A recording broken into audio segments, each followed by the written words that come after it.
যারা নাকি বড় পীর সাহেবের নামে ওয়াজ করে করে বলেন, তার নামে দরুদ বানায়েছে। তাহলে ৯৯টা নাম তালাশ করে দেখেন।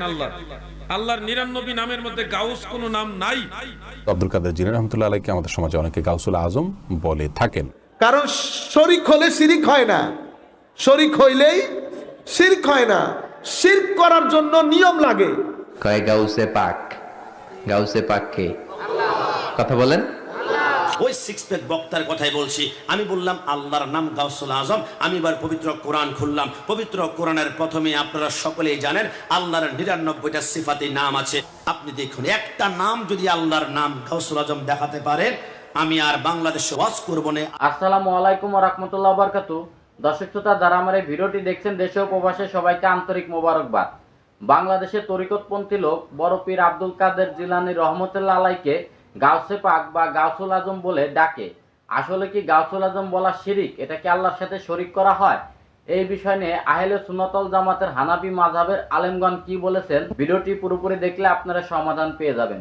দর্শক শ্রোতা, কথা না বাড়িয়ে চলুন জামাতের আলেমরা এই বিষয়ে কি বলে শুনে আসি। দুর্ভাগ্য এই জাতি, এই সব আলেম নামের কলঙ্ক, যারা নাকি বড় পীর সাহেবের নামে ওয়াজ করে করে বলেন, তার নামে দরুদ বানায়েছে। তার নামে বলে ইয়া আব্দুল কাদের জিলানী শাইয়ান লিল্লাহ, জোরে কোন নাউজুবিল্লাহ। বলা হয়, হে বড় পীর সাহেব, আপনি আল্লাহর রাস্তায় আমাদের কিছু দেন। আরে মিয়া সাহেব, আব্দুল কাদের জিলানী রহমতুল্লাহ আলাইহি যা পেয়েছেন আল্লাহর কাছ থেকে পেয়েছেন, তার দেওয়ার কিচ্ছু নয়। যা দিবেন আপনাকে আমাকে আল্লাহ পাক দিবেন। ইয়া গাউস আগিসনি বলা জায়েজ নাই। ইয়া গাউস আগিসনি বলতে হবে আল্লাহ পাক। গাউস কে? আল্লাহ পাক, তাকে বলতে হবে ইয়া গাউস আগিসনি। আয় আল্লাহ পাক, তুমি আমাকে সাহায্য করো। সাহায্য করতে পারেন আল্লাহ পাক। বড় পীর সাহেবকে ইয়া গাউস আগিসনি বলা যাবে না। গাউসুল আজম এই ডিগ্রি, এই খেতাব বিদআত পন্থীদের বানানো খেতাব। গাউসুল আজম কোন মানুষ হতে পারে না, পারে না, পারে না। গাউসে আজম, গাউসে আজম শুধুমাত্র আল্লাহ রাব্বুল আলামিন। গাউসে আজম কে? আল্লাহ রাব্বুল আলামিন, যিনি মানুষের ফরিয়াদ শোনেন। গাউসিয়া শব্দের অর্থ কি? শব্দটি কোরআন হাদিসে এসেছে কি? কোরআন হাদিসে গাউসিয়া শব্দটি আসেনি। আর গাউসিয়া গাউস থেকে এসেছে। মূলত আব্দুল কাদের জিলানী রহমতুল্লাহ আলাইকে আমাদের সমাজে অনেকে গাউসুল আজম বলে থাকেন। গাউস মানে হলো, গাউস বলতে বোঝানো হয়ে থাকে সাহায্যকারী। আল গাউসুল আজম মানে হলো বড় সাহায্যকারী। এটি আব্দুল কাদের জিলানীকে অনেকে বলে থাকেন, যেটি বলাটা অনুচিত, অন্যায়, ইসলামের ঈমান এবং বিশ্বাস আকীদার সঙ্গে যায় না। আমরা অনেক বড় আল্লাহর ওলি আব্দুল কাদের জিলানীর নামের আগে আল্লাহর একটা নাম লাগাই, আবার মাইকিং করার সময়ও দেখি ওনার নামের আগে এই নামটা লাগায় কি লাগায় না? কি নাম? কয় গাউসে পাক। গাউসে পাক কে? কথা বলেন, বুঝার চেষ্টা করেন। গাউস মানে সাহায্যকারী। গাউস মানে কি? গাউসুল আজম মানে মহান সাহায্যকারী। তো আপনাকে সাহায্য করতে পারে কে? চিল্লায় বলেন কে? এজন্য খবরদার, আল্লাহর নামে অন্য কাউরে ডাকা যাবে। আপনারা দেখতে পেয়েছেন জামাতের আলেমরা তারা বলেছেন গাউসে পাক বলা যাবে না। গাউসে পাক বললে বা গাউসুল আজম বললে শিরিক হয় বা আল্লাহর সাথে শরিক করা হয়। তাদের কথা অনুসারে মানে আল্লাহর নাম রয়েছে গাউসে পাক বা গাউসুল আজম আল্লাহর নাম। এই নাম আল্লাহর নাম অন্য কারো বেলায় ব্যবহার করা যাবে না, একমাত্র সাহায্যকারী আল্লাহ। আসলে দর্শক শ্রোতা, তাদের যে কথাগুলো, তাদের আকীদাগুলো, এই বিষয় নিয়ে আহলে সুন্নাত ওয়াল জামাতের উলামায়ে কেরাম তারা কিসের ভিত্তিতে বড় পীর আব্দুল কাদের জিলানী রহমতুল্লাহ আলাইকে গাউসুল আজম বলে থাকে, এই বিষয়টা সবারই জানা উচিত। কারণ যদি জানেন তাহলে আপনারা সত্য জানতে পারবেন। কথা না বাড়িয়ে চলুন আহলে সুন্নাত ওয়াল জামাতের উলামায়ে কেরাম কিসের ভিত্তিতে বলে সেই ভিডিওগুলো দেখে আসি। বলছি গাউসুল আজম, এটার অর্থ হলো মহান সাহায্যকারী। যেমন মহান দানবীর বা দানবীর বলি না আমরা, কেউ দান করলে তাকে দানো বীর বলি। এই বীর শব্দটা আসছে মহান ওই অর্থে বা আজিম শব্দের অর্থে। উনি অনেক বড় দানশীল ব্যক্তি। তো গাউসুল আজম মানে মহান সাহায্যকারী। মহান সাহায্যকারী, উনি খুব উদার মনে মানুষকে সাহায্য করে, এই ধরনের ব্যক্তিকে বলা হয় গাউসুল আজম। ওনারা যেখানে খটকাটা ধরে যে গাউসুল আজম আল্লাহ আর কেউ না, আমি যেটা বলবো গাউসুল আজম আল্লাহ নয়, আল্লাহ এর চাইতো মহান। আমার আল্লাহ বেমেসাল, বেনজির। আর আল্লাহর ওলিদেরকে আল্লাহ শক্তি দেন, মর্যাদা দেন, সেই সুবাদে আল্লাহর ওলিরা গাউস। আপনি যদি আল্লাহর সাথে বিষয়টা টেনে নিয়ে যান, তাহলে 99টা নাম তালাশ করে দেখেন আল্লাহর 99 নামের মধ্যে গাউস কোনো নাম নাই। কোথাও আল্লাহর নাম গাউস নাই। এই গাউস শব্দটা হাদিসে আল্লাহর ওলিদের সম্পর্কে আল্লাহ রাসূল সাল্লাল্লাহু আলাইহি সাল্লাম বলেছেন, আল হাবিলিল ফাতাওয়ার মধ্যে উল্লেখ আছে। অতএব গাউস মানে সাহায্যকারী। আর সাহায্যকারী বললেই যদি আপনি শিরকে ফতোয়া দেন, তাহলে তো মিয়া ভাই আপনি সাহাবীদেরকে মুশরিক বানাই দিবেন, নাউযুবিল্লাহি মিন যালিক। কারণ মদিনার সাহাবীদেরকে আনসার বলা হয়। মদিনার সাহাবীদের কি বলা হয়? আনসার। বলেন তো আনসার শব্দের অর্থ কি? সাহায্যকারী। তাহলে তো আপনি সাহায্যকারী বললেই যদি শিরক হয়ে যায়, আপনি তো সাহাবীদেরকে, মদিনার সাহাবীদেরকে মুশরিক বানাই দিবেন, নাউযুবিল্লাহি মিন যালিক। আমাদের দেশেও তো একটা বাহিনী আছে, আনসার বাহিনী আছে না? তাহলে আমরা তো আনসার বাহিনীর ডালাও ভাবে মুশরিক বানাই দিবে। বিষয়টা এরকম নয়। এক ভাই বিপদে বললে আরেক ভাই সাহায্য করে। একটা বাচ্চা পানিতে পড়ে গেলে আরেকজন এটারে তুলে বাঁচাইবার চেষ্টা করে। এটা হলো আল্লাহ প্রদত্ত ক্ষমতায় আপনি আরেকজনকে সাহায্য করলেন। কথাগুলি বুঝতেছেন? একটা হাকিকি বিষয় আর একটা মাজাজি বিষয়। বলেন তো আসমান এবং জমিনের মালিককে? জোরে বলেন। কিন্তু আপনার বাড়ির মালিক তো আপনি দাবি করেন, দলিল আছে। এই যে আপনি বলছেন এই বাড়ির মালিক আমি, এই জমির মালিক আমি, কিন্তু হাকিকতে এই জমির মালিক আপনি না, আল্লাহ। ওটা হাকিকত আর এটা মাজাজ। এটা একটা সিস্টেম, এটার বিধানও আছে। জমিনের মালিক, বাড়ির মালিক আপনি দাবি করলে যেমনি ভাবে শিরক হবে না, তেমনি ভাবে কোন আল্লাহর ওলিকে যদি আমরা আল্লাহ প্রদত্ত ক্ষমতায় গাউস বলি, সাহায্যকারী বলি, তাহলে এটাও শিরক হবে না। কারণ এটা হাকিকি না, এটা মাজাজি, অস্থায়ী। এটা আল্লাহর দেওয়া। এটা কি আল্লাহর দেওয়া? রিজিকের মালিককে। কিন্তু ভাত চান তো মায়ের কাছে নাহলে স্ত্রীর কাছে। আল্লাহর কাছে তো বলেন না যে ভাত দাও। তো আল্লাহর কাছে ভাত না চাইয়া স্ত্রীর কাছে ভাত চাইলে কি শিরক হবে? শিরক হবে না, এটা মাজাজি। হাকিকতে রিজিকের মালিক আমার আল্লাহ। সেই রিজিক আমার স্ত্রী এখন আমাকে বন্টন করে দিতেছে। এই গৌসুল আজম বিষয়ক, গৌসুল আজম আল্লাহ ছাড়া আর কাউকে বলা যাবে না। আমি আমার সমস্ত ছেলেদেরকে, যারা যারা যেখান থেকে বসে আমাদেরকে শুনছেন, আমি বিনয়ের সাথে আপনাদেরকে বলি, কোনো একটা বিষয় নিয়ে যখন দেখবেন সমাজের বড় বড় আলেমরা এটাকে জায়েজ বলছে, আপনার পছন্দের কেউ কেউ না জায়েজ বলছে, আপনি কেমনে বুঝে গেলেন এটা না জায়েজ, কিন্তু বড় বড় আলেমরা ইচ্ছে করে এটাকে জায়েজ বলতেছে? এটা হয় কখনো? যখন দেখবেন একটা বিষয়ে আপনি বলতেছেন না জায়েজ, আপনার কিছু আলেম আছে তাদেরও কিছু দলিল আদিল্লা আছে, বুঝ আর কি দলিল আদিল্লার বুঝ, যার যার আন্ডারস্ট্যান্ডিং। কিন্তু একই বিষয়ে আপনার সমাজের বড় বড় আলেম, যেমন এখানে বরুড়া মাদ্রাসার অধ্যক্ষ ঘাস কাটছেন উনি, কি মনে হয়? আপনারা মনে করেন কি যারা ওয়াজ করে তারা বড় আলেম? বাংলাদেশে যারা ওয়াজ করে, মানে বক্তব্য দেয়, ওয়াজ তো না, বক্তব্য দেয়, 90% বক্তা আমি সহ, আমি সহ, এখানে কেউ বড় আলেম না, কেউ বড় আলেম না। বড় আলেম তো তখন বলবো যখন আপনি কামিলে পড়াবেন, মাস্টার্সে পড়াবেন, ডিগ্রিতে, অনার্সে, ইন্টারমিডিয়েটে আপনি যখন পড়াবেন বড় বড় কিতাব, তখন না আপনি বড় আলেম। বক্তব্য দিয়া যদি বড় আলেম হইতো, ইন্নালিল্লাহ, বক্তব্য দেওয়া একটা বড় কাজ হইল। আমাদের এখানে তো ম্যাক্সিমাম বক্তব্য যায় বাংলা বই পড়ে পড়ে। কি পড়ে পড়ে? বাংলাদেশের তফসিরুল কোরআন মাহফিলে যত লোক তফসির মুফাসসির হিসেবে দাওয়াত নিয়ে আসে, আমি সহ,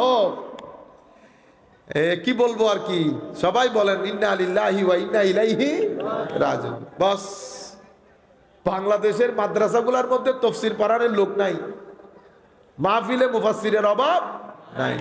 এটাই আমার নবী বলেছেন, বয়ান করার লোকের অভাব হবে না, বুঝার লোকের অনেক অভাব হবে। আফসোসের বিষয় হচ্ছে বাংলাদেশে এখন সহিহ বুখারী, সিহাসিত্তা, কাশাফ, বাইদাভি, এই যে ক্লাসিক্যাল সায়েন্সের বড় কিতাব, এগুলা পড়ানোর লোক একেবারে নাই হয়ে গেছে, 3%-এর মধ্যে চলে এসেছে। আপনারা বুঝেছেন? এই ধরনের একটা বিষয় হচ্ছে গৌসুল আজম। ঠিক আছে, যুগ যুগ ধরে সবাই গৌসুল আজম বলছে না? এটা যদি শরীয়তের মধ্যে হারাম হতো, নাজায়েজ হতো, বরুড়া কামিল মাদ্রাসার অধ্যক্ষ এটা বলতো। আমার সাথে বসে আছেন উপাধ্যক্ষ মহোদয় না, উনি বলতেন এতটুকুন চিন্তা করেন, ভদ্রলোক আপনার চেয়ে বেশি না জানলেও কম তো জানার কথা না, ঠিক না? 40-50 বছর যারা মাদ্রাসায় পড়ায়, উনি আপনার চেয়ে বেশি না জানলেও কম জানার তো কথা না, ঠিক না? আন্ডারস্ট্যান্ডিং, আপনি যেটা আন্ডারস্ট্যান্ড করতেছেন আপনার দৃষ্টিতে, আপনি মনে করতেছেন গৌসমানি সাহায্যকারী, আজমানি বড়, সুতরাং গৌসুল আজমানি বড় সাহায্যকারী। যেহেতু বড় সাহায্যকারী, সেই হেতু আল্লাহ, যেহেতু বড় সাহায্যকারী আল্লাহ, সেহেতু আরেকজনকে বলা এটা শিরক হয়ে যাবে। এই তো আপনার, এইটা হচ্ছে আপনার আন্ডারস্ট্যান্ডিং। আপনি শুরুটা সুন্দর করেছেন, শেষটা বরবাদ করে দিচ্ছেন। আপনারা বলেন না বড় মৌলানা, বলেন না? এই আমাদের মাদ্রাসার মধ্যে আমি এমনিতে হিট করে কথা বলা আমি পছন্দ করি না, আমি কথা বলি সবার জন্য, পুরা মুসলিম উম্মার জন্য। আমরা বলি বেটা বড় মৌলানা, কি বলেছি? বড়, এটা আমাদের বড় মৌলানা। মৌলানা মানে কি জানেন? মৌলানা মানে হচ্ছে আমাদের মাওলা, আমাদের। আপনি এখন নিজেকে বাঁচানোর জন্য অনুবাদ করবেন কি আমাদের অভিভাবক, আমাদের। এটা তো ওয়ান অফ দি মিনিংস, মানে আপনি ঠিক, কিন্তু আপনি অনেক অর্থের মধ্যে একটা অর্থ করছেন। এটা এভাবে করেন না। মাওলানা, বড় মৌলানা মানে হচ্ছে এটা আমার সবচেয়ে বড় মৌলা।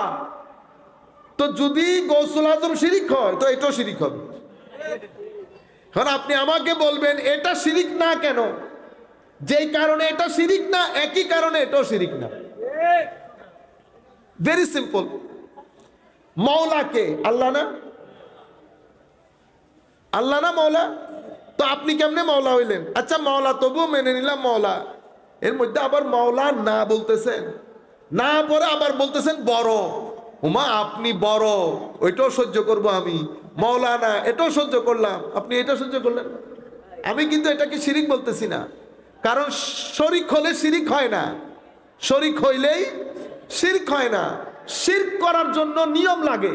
ওই 6 প্যাক বক্তার কথাই বলছি। আমি বললাম আল্লাহর নাম গাউসুল আজম। আমি এবার পবিত্র কোরআন খুললাম। পবিত্র কোরআনের প্রথমে আপনারা সকলেই জানেন আল্লাহর 99টা সিফাতি নাম আছে। আপনারা দেখবেন পবিত্র কোরআনের প্রথমে আল্লাহর 99টা নাম, হুয়ার রহমান, হুয়ার রহিম, ওয়াল মালিক, ওয়াল কুদ্দুস, ওয়াস সালাম, ওয়াল মুমিন, ওয়াল মুহাইমিন, ওয়াল আজিজ, ওয়াল জব্বার, ওয়াল মুতাকাব্বির, ওয়াল খালিক, ওয়াল বারি, ওয়াল মুসাব্বির, ওয়াল গফফার, ওয়াল কাহ্হার, ওয়াল ওয়াহ্হাব, ওয়াল রাজ্জাক, ওয়াল ফাত্তাহ, ওয়াল আলিম, ওয়াল والخافض والرافع والمعز والمذل والسميع والبصير والحكم والواجد والماجد والواحد والأحد والصمد والقادر والمقتدر والمقدم والمؤخر والأول والآخر والظاهر والباطن والولي والمتعالي والتواب والمنتقم والضر والعفو وهو ملك الملك وهو ذو الجلال والإكرام والمقسط والباسط والغني والمغني والنافع والنور والهدي والبديع والرشيد والصبور وهو